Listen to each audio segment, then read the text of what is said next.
Coming to you from Orange County, California, this is the Jug Life Podcast with Max Ada and Chad Wesley Smith.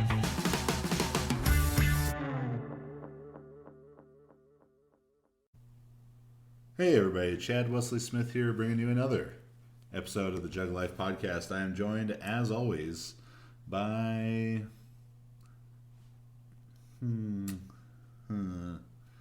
Mapley Max Montana. We're here in Calgary, Alberta, Canada for IPF Classic Worlds. How you doing, buddy? I'm doing pretty well. A little syrupy. What do you think holds my hair up, Slick? Maple syrup on everything.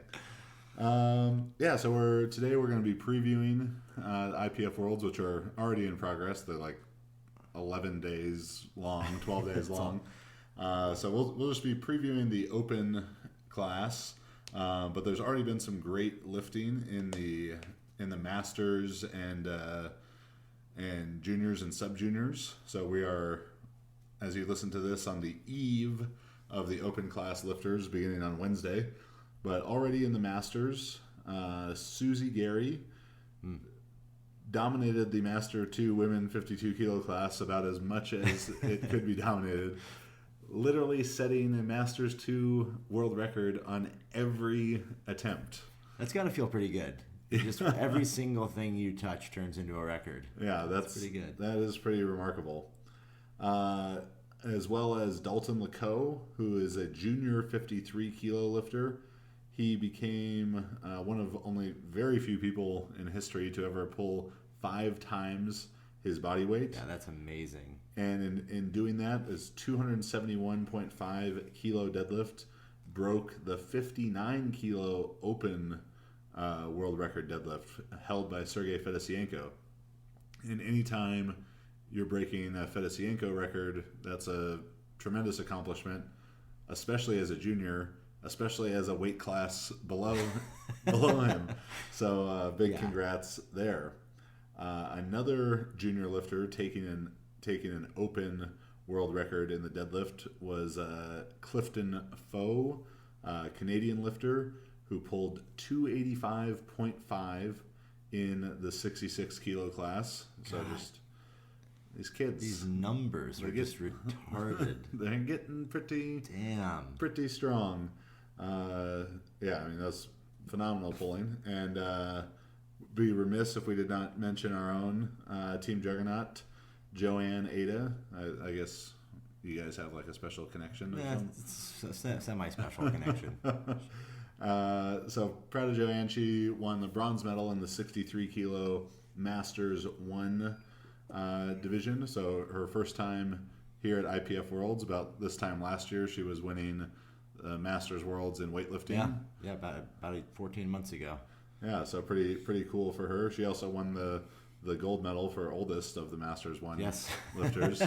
So it's a race. Everything in Joanne's life's a race, and you got to win. But I mean that is with the 10-year spreads there to be 48 lifting against people who are 40.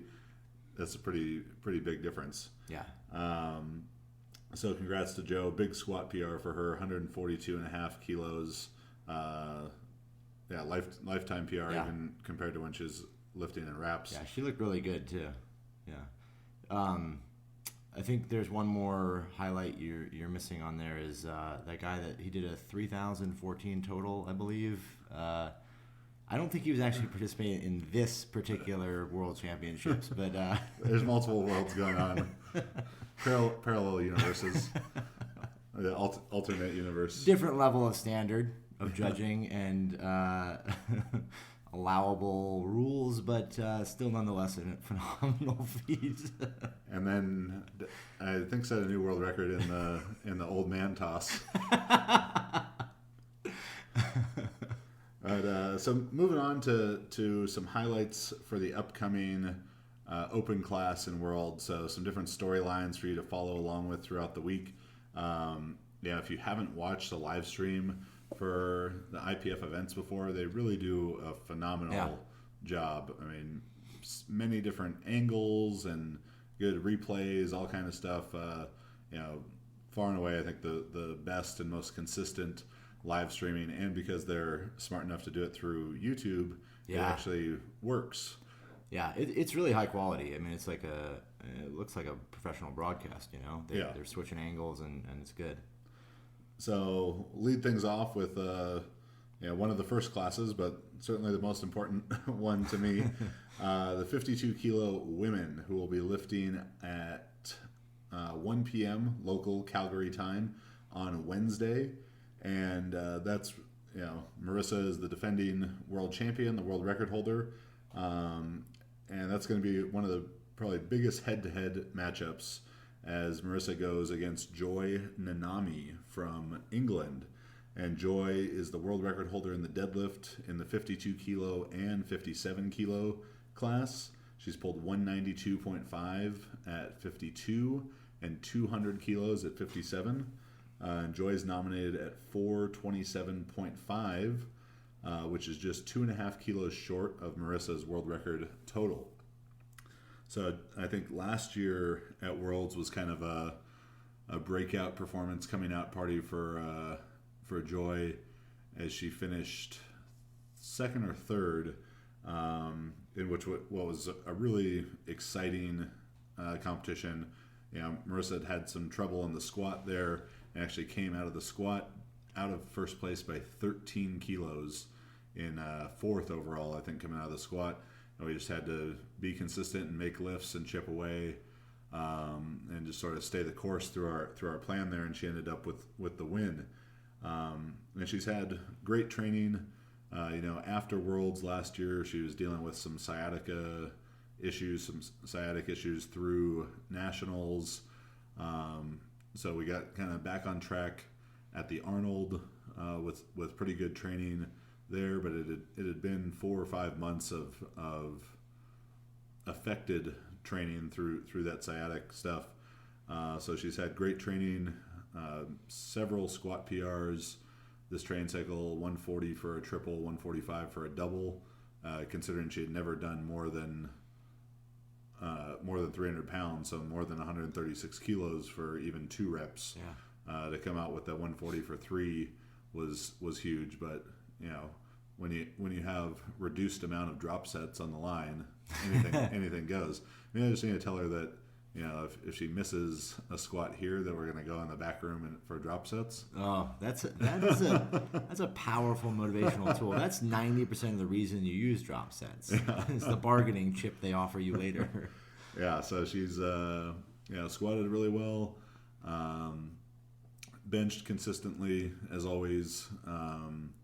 97.5 kilos in the gym, just equaling what she's done in competition for the American record. And then deadlifted a couple PRs along the way, like 177.5 for a triple, 390 for a triple. And I'm just always confident that she's going to come and compete hard, and proud of what she does. Yeah. So excited to be there helping her out for hopefully her second consecutive world championship, and maybe a new world record to go along with it. On the men's side, Friday at 8 a.m. will be the 74 kilo class for the men, and that is that's gonna be Taylor Atwood, and like, how big can Taylor Atwood go? Yeah. Because at the Arnold, he put on a master class in powerlifting. On the Grand Prix stage, he weighed in just over his class, as it was a Wilks meet, so he didn't need to cut weight, but barely over the class. He weighed in at 75.7 kilos and totaled 782.5, which is 30 kilos over the total world record in the 74 kilo class. So as long as he doesn't lose 30 kilos on his total with a 1.7 kilo cut, he should be fine. Yeah. So just a phenomenal lifter, well-rounded in all the lifts, very very strong. So it'll be exciting to see, how aggressive they can be, because the first priority, of course, at Worlds is win the world title. So sometimes people are a little bit more conservative in their attempt selection. But if things can go to plan for him, he's gonna have an all-time performance. And likely the most competitive of the women's classes this year will be the 63 kilo women, in which there are 5 women nominated within 20 kilos of each other, between 490 and 470. And this one is a bit of an interesting change because last year, the 63 kilo women, normally dominated by Jen Thompson, she was absent from Worlds, rehabbing her from hip surgery. And the results were meh. I think it was 457.5 that won last year. And now there's at least five women nominated over that total. Wow. Including 2 Americans, Jennifer Thompson, the world record holder, and Samantha Calhoun is an at-large, was an alternate for the Team USA, but great lifter. And then along with that, you also have Canada's Maria Hatti, and I think someone who a lot of people are interested to see how she does, Isabella von Weisenberg from Sweden, as well as Slovakia's Ivana Horna. And it's definitely JT's class to lose. 499.5 kilo total at the Arnold. If she makes lifts, no one is beating her. Yeah. And her training looks super strong. Seems like she's likely to go over 500 kilos. But it's Worlds, anything can happen. The other, real interesting thing there will be von Weisenberg, who last year was 3rd place in the 72 kilo class and is now coming down to 63 kilos and has very, very strong looking training. 200 kilo training squats, 220 kilo training deadlifts. Oh yeah, she's incredible. Yeah. She's a beast. But at the Arnold, she lifted in the Grand Prix and weighed, I want to say 70.3 kilos. That was the beginning of March. We're in June now, and that's not not that far apart. That's a lot of weight to lose in that period of time. Yeah, and she's still, she's been hitting big training lifts, and I know she squatted 200 kilos in training and pulled 220, but as we look at some of her more recent ones here, if we can find her listing of body weight. The last body weight I remember her listing was maybe 2 or 3 weeks ago. This is probably one. Wow, she looks pretty slovenly in that picture. You can see all the veins under the skin on her abs.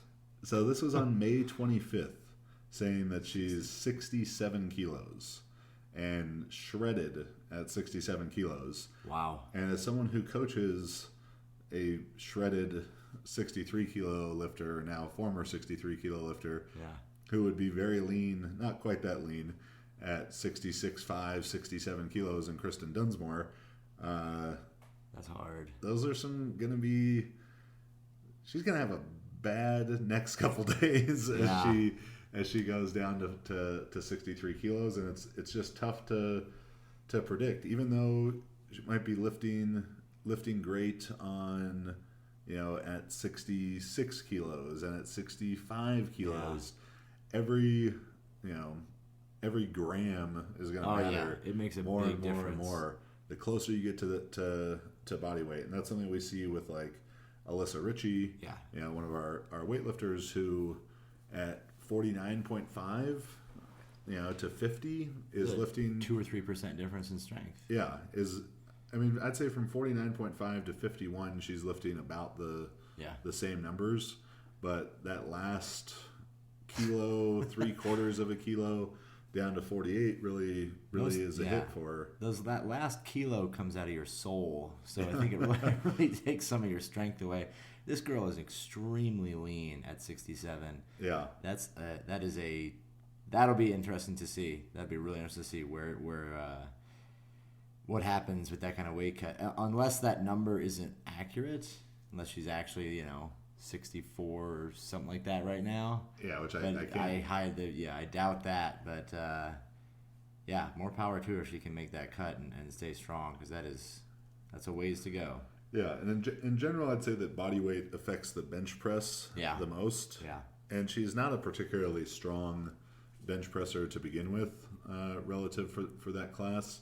So we'll see. To be honest, I'm not sure why she wanted to go down to 63, because she was already the bronze medalist at 72, and then with Kim Walford situation and not competing this year, she's almost a lock for silver. Almost a lock for silver at 72. And granted, in the 72s, Sweden has another very strong lifter, so maybe it was some kind of team decision for them. But she's going to be an intense 5-way battle to try and even make the podium. Yeah. And competing against the best people, that's great. And if that's why she wanted to go to 63 for harder competition, more power to her. But that'll be interesting to watch and see if she can make these big lifts that she's been doing in training now at the lower body weight. In the 83 and those 63 kilo women are lifting at 5 p.m. on Thursday. Then 5 p.m. on Friday will be the 83 kilo men, and this is going to be a pretty stacked class, and I think one of the more anticipated head-to-head battles since 2 years ago in the 83 kilo men, which was Brett Gibbs and John Hack. This year is Brett Gibbs and Russell Orhe, and Russell's really burst on the scene. Huge performance at nationals. Yeah, really strong guy, very popular social media. Brett Gibbs has been around lifting the IPF, lifting big numbers for a long time. I think had some inconsistent performances, like last year. I believe he bombed out in the deadlift, or only made one deadlift. I think he made one deadlift, made a big jump, and missed it twice, and ended up losing out on gold with that, or getting silver. So we'll see how he does there. I mean, Brett's got a great coach in Mike Teixeira. Russell coached by Mr. Joey Flex. I don't think that's his real last name, but Joseph Frenzati, something like that. So that's going to be a great battle. Two very, very strong lifters, and if they're not careful, there are two very strong lifters right behind them, from Kazakhstan and Russia, who are seated with 780 and 778, where Russell is at 793 and Gibbs at 788. So that's going to be a close battle as well in the 83s, and I think one of the more anticipated since that same Hack versus Gibbs. Yeah, that'll be really cool to see. In the 84 kilo women's, which is Saturday at 1 p.m., Daniela Mello from the U.S., this will be her first Worlds as an open lifter. She's competed as a junior and sub-junior before. Just tremendously talented. Going to squat over 500 pounds.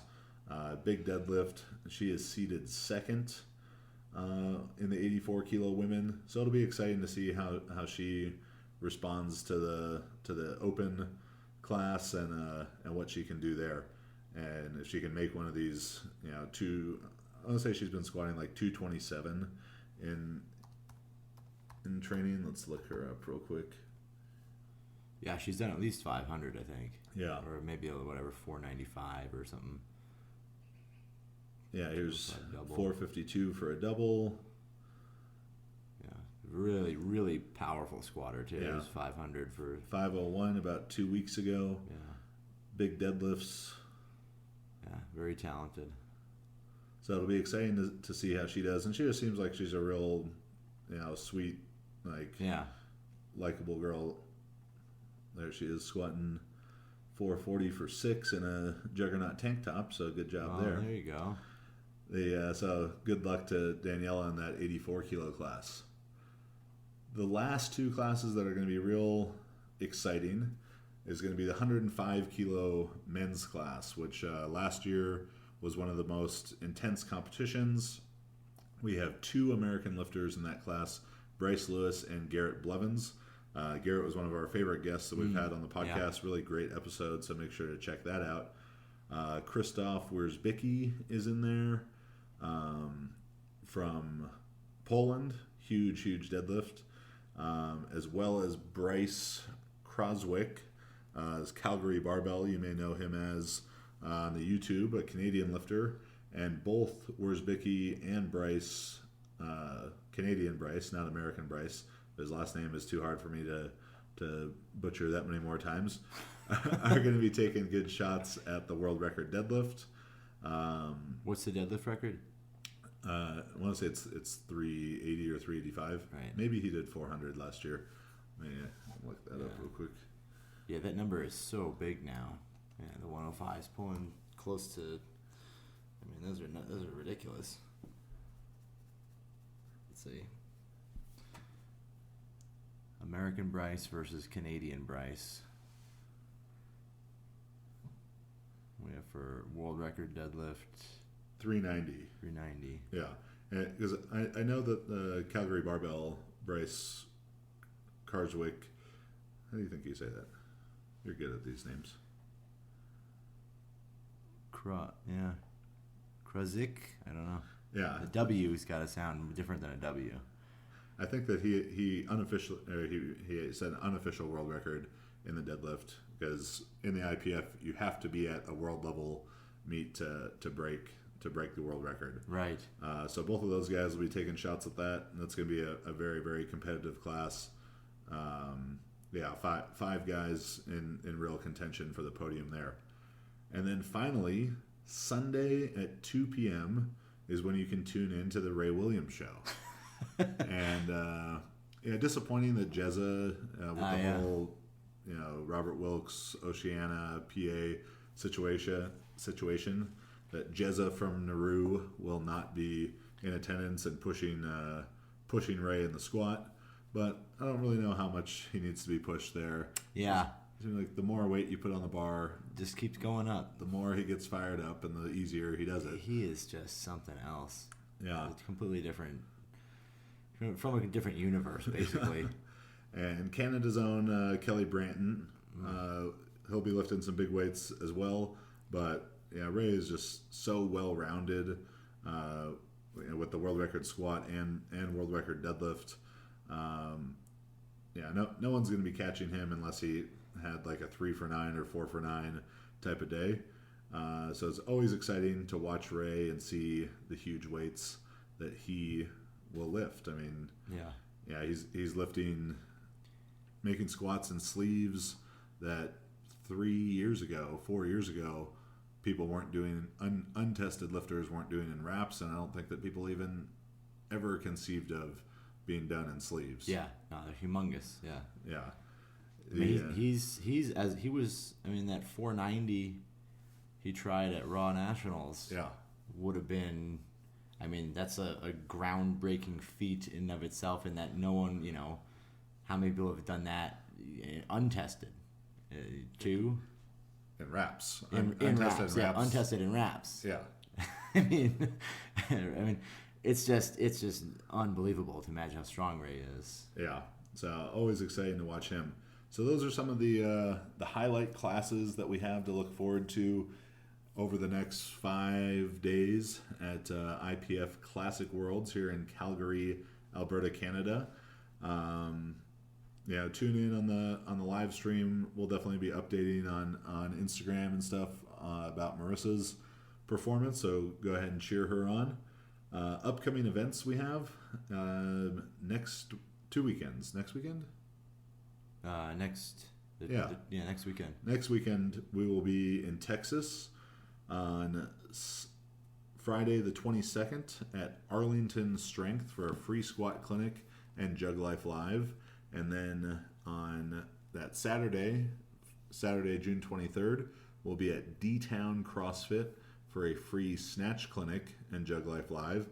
You can sign up for both of those. You have to, even though it's free, you got to reserve your spot under the events section at store.jtsstrength.com. Also, sign up for the Performance Summit Sunday, August 19th on Long Island.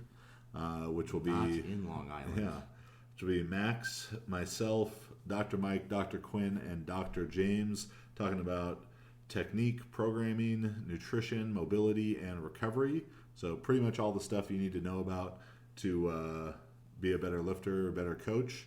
And you can also get some CEUs for the NSCA through that.